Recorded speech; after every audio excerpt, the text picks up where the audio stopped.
How violent was the October Revolution? How violent was the October Revolution? This question often arises when discussing one of the most significant events in modern history. The October Revolution of 1917, which saw the Bolsheviks take control in Russia, is often remembered for its political impact. However, the level of violence during the initial takeover is a topic worth examining closely. During the early stages of the October Revolution, the violence was quite limited.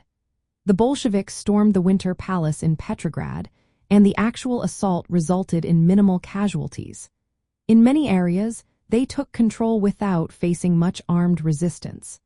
The takeover was more about political organization and popular support than widespread bloodshed. In fact, the number of deaths directly related to the October events was low compared to the earlier February Revolution, which had seen troops and police firing on crowds. However, the violence associated with the October Revolution extends beyond those initial days. Once the Bolsheviks declared Soviet power, they faced resistance from supporters of the old provisional government and other political factions.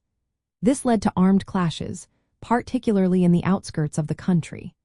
These conflicts eventually escalated into the Russian Civil War, which was marked by intense fighting and atrocities committed by all sides.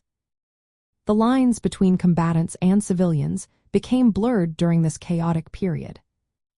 Additionally, the Bolshevik government initiated the Red Terror, a campaign of political repression that began in 1918 and lasted several years. This period saw tens of thousands executed by the Cheka, the Bolshevik secret police. Estimates suggest that the number of deaths during the Red Terror could range from tens of thousands to possibly over 100,000. Many more died in prisons or as a result of military actions against uprisings.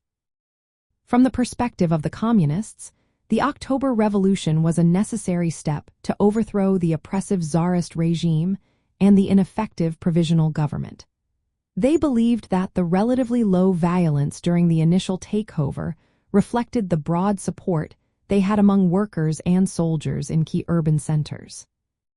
The subsequent violence, including the Civil War and Red Terror, was viewed as a harsh but essential defense of the revolution against those seeking to restore the old order.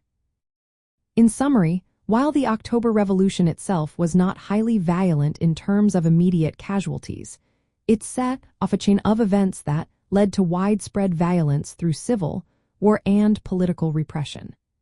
This violence was intertwined with the revolutionary process of dismantling the old regime and establishing a new socialist order.